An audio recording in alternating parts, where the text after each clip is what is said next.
Seamus, you talked a little bit about this matchup already. We also talked about on the last post-game show of the season, Celtics Magic. You wanted to see Atlanta. I wanted to see Orlando. Polar ends of the spectrum. We got Orlando. I don't know where you're at now. Personally speaking, I'm a happy camper. I'm good with Orlando. I don't know where you're at though. Well, I would say we got to be happy with any matchup we got out of the play-in because all of those teams are just give us any of them round one, really. Right. But after that playing game, I will say Atlanta. Geez, the morale in Atlanta, I was not particularly impressed Dumpster with. fire. I mean, seriously, it was a little rough in that playing game. I do think the Magic, there's a little bit more spirit to their team. We've talked about this playoff series, kind of this throughout this week after the playing game actually happened. But this is a series in which the Celtics, they're going to have to kind of go a little bit out of their zone to win. I don't think the Celtics are going to win this game by methodically just mismatch hunting over and over again over again. I don't think the Celtics can play a methodical style of basketball in this series. I think what the Celtics are going to have to do is they're going to have to come up with turnovers. They're going to have to push the pace. They're going to have to take care of the ball. They're going to have to physically rebound in the series, and they're going to have to overcome the Magic in very nefarious ways. And it's going to be more in the hustle categories than anything else. That's why I feel like the matchups in this series for the Celtics. Looking at this Orlando Magic team, they're kind of, I mentioned with Franco last night, they're kind of like the Pittsburgh Steelers of the NBA because they kind of Okay. just they kind of just piece it together. It's like offensively, they seriously have nothing. Like you look Right. at their team in terms of creation, it's like, wow, this team really needs a ball handler who can create for somebody else because they simply don't have it. Their best ball handler who can create for somebody else right now on the floor is Paulo Banchero. And he's Right. in what, year three? He's in 3. year three right now, and basically year 2.5 because he missed half of this season. But he's in year three, and I was comparing with last night with Franco. I was saying, well, imagine Tatum and Brown in year three. That was 1920 for Jason Tatum.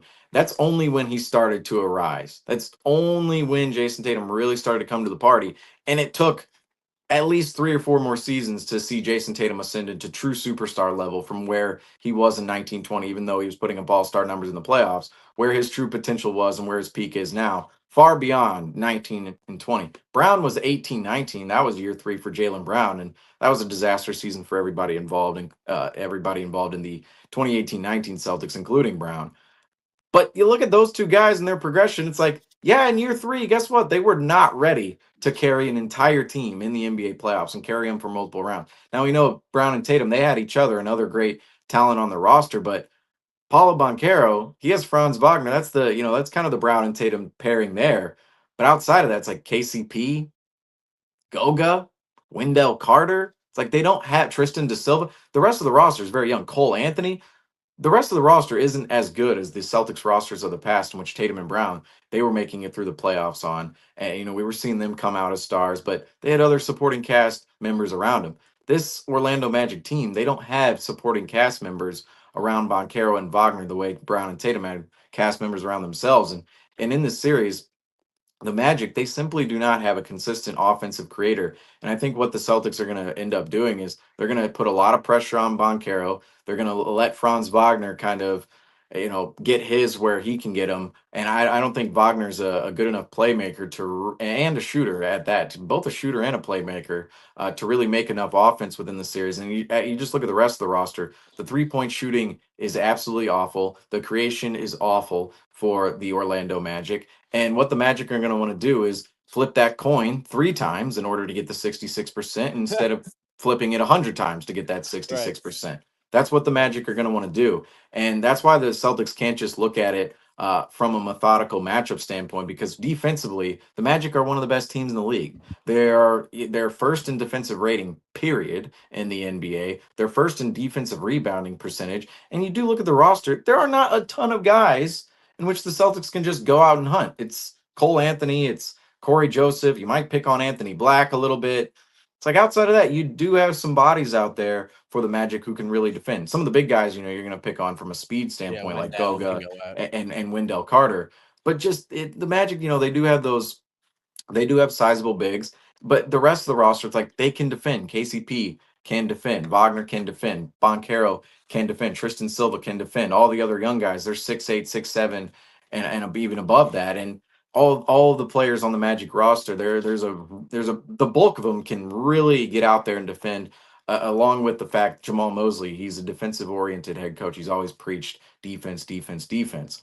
Celtics, they're not going to have a ton of mismatch opportunities in the series unless Orlando just perpetually throws out Cole Anthony and allows switches on a Tatum all night, and we're eating that all day, every night.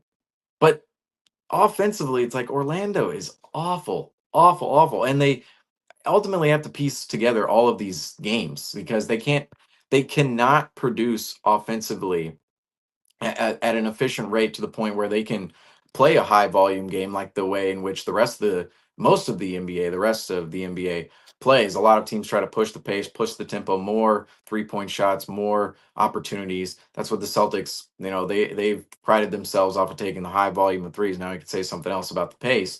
But the pace is increasing in the NBA, and quite frankly, the Magic, they don't want to increase the pace because they Right. want to keep it at a low volume because they know they cannot keep up with their offensive creation over time, between the Celtics and the Magic. And that's where the Celtics, they're going to have to go out of their box. They're going to have to push the pace. Now, this is a series where you're talking about 29th in pace for the Magic, 30th in pace for the Seas. But the Seas, we all know, they have the better ability in terms of, or they have more ability in terms of going outside of their box, pushing the tempo, and playing in a different style. That's what makes them a championship level squad. Is they have the ability to play in so many different ways, and they're going to have to in this series against the Magic. And along with that, they're going to have to rebound the ball. They're going to have to take care of the basketball. They're going to have to get out and run in transition, create turnovers. And that's where I think it's going to be all within the margins. It's going to be the hustle stats, which the Celtics have to win in this series in order to just. I think the sweep is here for the Celtics right in front of themselves. I think last I year agree. we literally expected every series last year to be a sweep. 3 of them were 5 games, and I feel like that put in the perception of like, oh, every team's just going to grab one. Every team's going to Right. grab one. But seriously, this Orlando Magic team, the Celtics can win all the hustle stats and not fall into and control the pace of the game at an up tempo rate. I think they're going to be able to win the series, but again, they have to do it with all of the things that are in the middle, right? They Right. cannot just go out there and win with talent and mismatch hunting and just play the way they always play. If they play the way they always play, they're actually going to find themselves with some trouble in this series because there's not going to be a ton of mismatches to hunt. If you're playing methodically at a low pace, that's when the Magic like to take over and win those rock fights because they understand, oh, if we're keeping these possessions low, it's like we can match these buckets here and there. But if it gets into the 110s, 120s, that's when the Magic can match. If it's down in the 90s, the 100s, it's like, the Celtics, they might, it's like down the stretch, like, are the Celtics going to come up with enough buckets in order to overcome each and every game and really sweep this series? It's going to be a game within the margins in the trenches for the Celtics. And I looking at it, we were like, oh, who do the Celtics want to play? It's like this Magic team. I think they're going to be a tough little competition for the Seas. That being said, I think this is going to be a 4 game series. I still think it's going to be a 4 game series, Right. but I don't. I think every But like game is but going to like a be pretty 4-game series, physical. like how Indiana was a 4-game series. And that's how I see the series going. Right. Right. Where it's I like don't see the Celtics just I see them blowing out a game, sure, like game 4, game 3, or whatever whenever that right. happens. But I think the rest of the games, I would not be surprised if it's like, oh, it's 113, 106, or it's like, oh, 150. Like I would not be surprised if some of these games, like they're 6, 7 point margins. They're a little closer down the stretch than we think for a typical 4 game series. I think the Magic, they're gonna try to keep the pace low. They're gonna get after the Celtics defensively. And I think that's Right. gonna that for in terms of bumps and bruises, it's like the Magic round one. That's why you want to get the series done in 4 games. I think they're gonna bring it to the Celtics because they're gonna have the motivation to do it. They just look it out. I mean, Jalen Suggs is still on the bench there, and Cole Anthony. They're gonna be chirping. They're gonna be talking to guys 100%. And this team is young. Well, they don't really have. They know this season was not. I want to say it was a It was kind of a lost scratch. season. It It's a was kind of a lost scratch. season Yeah, it was kind of a scratch. lost season, but it's like they don't really. It's like there's no pressure for them. It's like this is 7 seed. We're here. Like we lost season. There's no pressure. There's no pressure. They're young. They're motivated. They're big, they're physical. It's like this could be a series in which I don't. Again, I still see it as 4 games, but I just see every single game just being a tough physical matchup for the Celtics. And in terms of bumps and bruises going into round 2, it's like, yeah, the Celtics they might feel it a little bit more from the Magic than say, a team like the Bulls in round 1 Right. or a team like the Hawks. Like who knows? But Well, I either way, I think anybody coming out of the play-in, give me the Celtics in 4. I'm trying not to be a homer here, but I seriously think if the Celtics really play their game and not their game, but the styles of play in which we know they can play, if they really get right. into their X's and O's, they can win the series in 4. It's just about putting in the effort every single game for the series. Franco and I talked about that as well. Franco was talking about, oh, is this team, they rolled over at times this year. They've gone back and forth. What are we expecting in round 1 when it comes to the C's? I'm expecting this entire team to come out motivated early on. I'm sorry, the whole season was about coasting until the playoffs. Now that the playoffs are here, I don't expect the C's to come out Right. and go, No, not at well, all. oh, we're Not at coasting for all. the second round now. It's like, no, this is the time. The Celtics have the chance to go back to back. First time since 68, 69 when Bill Russell coached the team. Joe Mazzulla has that in his head. He's going to be preaching that to the locker room. There's going to be a bunch of veterans in the locker room that 100% take that message over and run with it. That's just what it's going to be come playoff time. And I think there's a motivational factor to the Celtics that people are not necessarily factoring in whatsoever when it comes to this series. I think there's going to be a lot of motivation to go back to back this season, especially after the whole year where it's like, yeah, these guys were still put up Right. 61 wins Right. and they were coasting. And we talked about 100%. this a million times. Right. I'm gonna say this though. Had I known Atlanta was just gonna like cave and throw the white flag, I would have picked Atlanta to see because that was embarrassing. So let me Also, no start off by Jalen saying that. Johnson and Larry Nance as well. It's Right. like So like two big bodies that were just yeah. gone. Especially Jalen Yeah. Johnson. It's like, once he went out of the lineup, Well, and done. Johnson was a guy that was big time for them, Right. Atlanta. Especially So, against Tatum and Brown. Like, right. He's one of those that bigger was your versatile primary wings. guys on those guys. Right. So had I known that, I would have gone Atlanta. But Orlando, I'm still happy with. Here's my thing.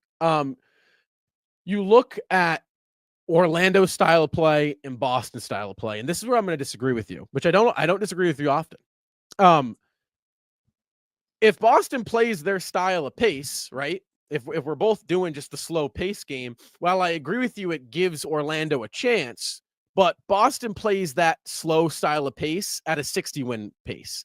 Orlando plays that style of slow pace at a 44 win or 41, I believe. Am I not mistaken? Yeah, 41. 41 and 41. They're pure Right. 500. So they're a pure 500 ball club playing at that slow pace. So I'm looking at this from an Orlando perspective. And I'm saying, well, hold on. If you're Boston, you're 20 games better playing your slow pace, right? You can play that style, right? We can run the slow game. We'll score more than you will, right? If I'm Orlando, you got to somehow come up with more offensive possessions than Boston does. And I don't think doing that is playing slow. I think doing that I think Orlando's got to speed Boston up. Because I look at Orlando as they're the team on the disadvantage here, right? They're the team that if they're playing the same way Boston's playing, then Boston's just going to outclass them, out-talent them. I mean, God, the talent dispersity, you want to talk about talent dispersity, it's probably the biggest in this series is Orlando versus Boston, outside of Franz and Paolo. And Franz I've been high on, but this season, that oblique injury he's just been, in my opinion, very, very poor this year. Which again, he's young, so he absolutely has those types of years happen. And it hasn't been that bad, but that's how I look at it, where it's like, okay, Orlando, if you want to play this slow brand of ball, check ball. Like I'd love to play this slow brand of ball with you. I will say this though, a point you made that I loved. They rebound. Orlando rebounds. They come up with the board. And if we're playing slow and not crashing the glass, that's where trouble starts brewing. Because then Orlando's getting more looks. Orlando's getting second chance opportunities. And that's where things get dicey if you're Boston, where you're playing slow and you're not getting more possessions than Orlando. However, I don't think Boston needs to be the team that morphs their play style. I think Orlando does, because if they're playing similar at all times, Boston will always have the upper hand. I think Orlando has to try to find ways to make Boston uncomfortable. And I think Boston gets uncomfortable playing quick at times. I think they do. But they handled Indiana really well last postseason, and they played quick. So it'll be interesting to see. I said this. Indiana vibes out the wazoo from last postseason, where you might like look at this series after this postseason, like that might have been the toughest series we played, right? Like from a physicality standpoint, from a maybe not in total number of games, right? I agree. This is probably going to be a sweep, right? Maybe they get one. You saw Miami get one. You saw Cleveland get one. You saw Dallas get one. It's always the narrative. Oh, maybe they'll get one. It's like, right? Why don't we just expect a sweep? It's like, right. like Celtics yes. are good enough to sweep the Magic right now. Like Yes, the they Magic are. are 30th in 3-point percentage. It's like Right. they seriously, yeah. they have real problems. Yeah, Like there's a reason they're in the play-in. Right, exactly, 100%. And no Jalen Suggs is a big hit because that's probably their third best guy. So no, I agree. I think Boston's just this stone wall to the east. That's why I'm so excited to get out west, because it's actually funny. I was driving. I'm on the Cape right now. I'm driving up here. It's about like a 3-hour car ride, and the whole time I'm thinking, oh, I can't wait to talk about the West. But before we get there, let me finish up on the Celtics series. I see 4, but I do think we could look back on this series and be like, wow, that was a tough 4 games. Let me point this out to people. Coaching staffs, this is how coaching staffs run. It's like, imagine me and you were on the same coaching staff. It's like I'm sitting here like, Celtics got to push the pace, like kind of work the play style. You're like, no, we got to slow it down. Like this happens in NBA locker rooms. Like this 100% happens. It is. But I'll say about this series, the Magic, a huge factor in them winning the series. Or I shouldn't say, I don't think they're going to win the series, but extending, right? Yeah, competing, extending the series.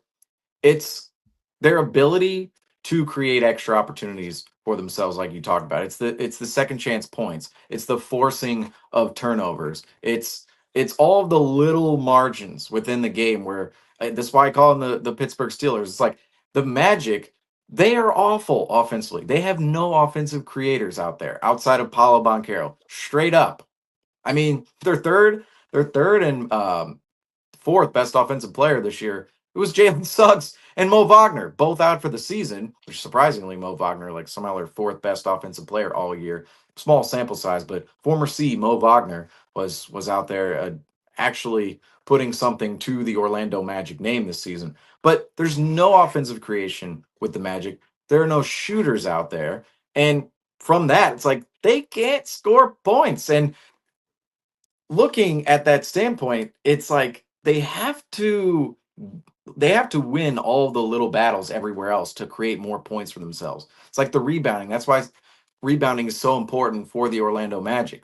If they're rebounding at a high rate, they're giving themselves more opportunities. They're not allowing, like if you're the Magic and you're allowing an offensive rebounding opportunity, if you're not defensively closing out, getting that rebound, if you're allowing those second chance points for another team, you're getting destroyed. You're getting absolutely destroyed if you're the Magic, because you can't create anything offensively, and now you're giving up possessions to the other team. You're going to get destroyed. That's why Orlando, they have to be so good in all these little categories. They have to take care of the ball. They have to force turnovers. They get to this was another point I saw last night. They get to the free throw line a lot. It's like they like to shoot for, I think they have the second highest free throw rate behind the Los Angeles Lakers, who we all know with Lakers and LeBron, they're gonna hold that number 1 spot pretty often. I will say free throw rate.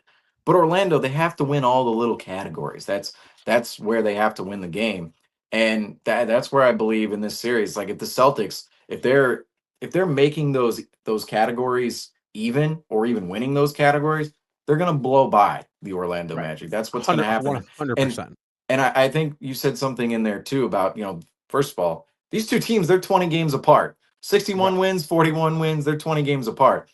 I think if you look at some of the things in which the Magic do well on the floor, the Celtics 100% have the personnel to minimize all of that and optimize it for themselves, to the point where the Magic, I think when we see all those little categories and the small hustle categories go away for the Magic, we're going to start to see things. It's going to be lopsided over to the Celtics. It's going to sway over to the Celtics in a lopsided manner, because the Celtics, they're going to have more offense. They're going to be able to create more offense than the Magic. And if they win the little categories too, I mean, that's when we start seeing blowouts. I'm not Right. predicting blowouts in the series, but I'm saying the potential is there for the Celtics to come out and really take it to the Magic. And I'll mention this: Celtics 1-2 against the Magic this season, both losses. No Jason Tatum. I think Jason Yeah. So Tatum in this full. Yeah. series, he is Full theory. Yeah. about to turn into a different animal come playoff time. And that's looking at the matchups. I think that's all that's really that's what's we know how great the Celtics are offensively, but Jason Tatum, him alone in this series, I think is going to create enough offense for the Celtics to just completely blow by the Magic. I see some Right. Talk about best player. Talk about best tough player. physical games, Yeah. but at the same time, I do see the potential where the Celtics, the talent, the scoring, they winning all the little margins. This could be a series in which is handled again in 4 games. 4 games, get it out of here, get it done Right. with, move on to the next round, get that week's worth of rest and don't even think about it until the playoffs are over and remember when we played the Magic? Oh yeah, we'll put that on the ring. Sure. Go ahead. And you know what, too? Like, this is the fun part about this is why I love, like, obviously it's the playoffs, but like, this is why covering the playoffs is so much better, right? Because you get to look at these series and really like actually look at two teams playing each other potentially 7 times, right? Like in the regular season, there's not much you can look into, right? Like,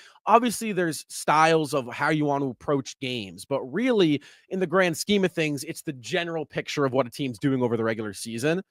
The playoffs are so special because it's like, here we are, you got one team to focus on for a week and a half. Like, what are all the X's and O's that go into this? What aspects do you need to, like, we couldn't talk like this about against the Magic back in a random game in February or January. It's because like the teams aren't going to look at it like that. They're going to say, okay, tonight, we're going to play quick, focus on rebounding, this and that.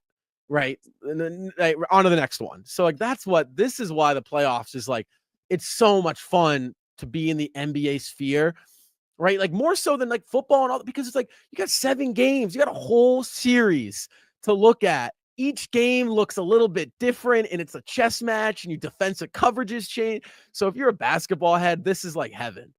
Rivalries just hit way differently in the NBA than Yeah. any other sport. I mean, you could say hockey too, I guess, but the 7 game series aspect, it's like you're playing a physical game, like a very personal game, like a basketball game. Like, I'm sorry, go play a basketball game with a bunch of dudes, like sweat is just flying all over. Like, it is a Yeah. like Yes. personal game. Yeah. You see those guys for 7 straight games, like by game 7, it's like, all right, I'm done. It's like I'm done. Like it's if it's 3-3 at that point in time, it's like I'm done with these dudes. I am completely Right. done. And just to add on to your point there about just covering the team and other teams over the past, the back half of the season specifically, I'll say this too, talking about these teams in depth, we weren't really able to do that because we didn't know which games. Like, are the Celtics hiding their hand? Are they going for this Right. game? Like, we saw Sam Hauser defend for the entirety of the fourth quarter against the Cavs, and we're coming on Right. here going, is that even like valuable film for the Right. Cavaliers Are to we look hiding at any something? point? Right. Exactly. So things like that in the regular seasons, like you never really know. But come playoff time, it's like by the end of this series, even if it's a 4 game series, like we're gonna know everything about Paulo Banchero and Franz Exactly. Wagner at the end of the day, and that's just what these playoff series breeds. It's rivalries and knowledge. All right, real quick before we go out west, I was thinking about this today also. The aesthetic of the bracket this year, I'm sorry, but something about the matchups that we're getting, like we're getting Knicks, Pistons, we're getting Celtics, Magic, right? That like aesthetically, like talk about like vintage rivalries, and then in the West, there's something about the West aesthetic bracket that I'm all over, like Rockets versus Warriors, Lakers versus Timberwolves. No, I don't know. Something about the aesthetic this year is there. Like if Miami can take down Atlanta, I like the way the bracket. I mean, we're in for a good playoff. Aesthetically, the way the rivalries, a little bit of history with these teams, right? You got this. We could be in store for a hell of a playoff this year. So One aesthetically, I'm hundred all over the percent. bracket. Before we even move out west, the West.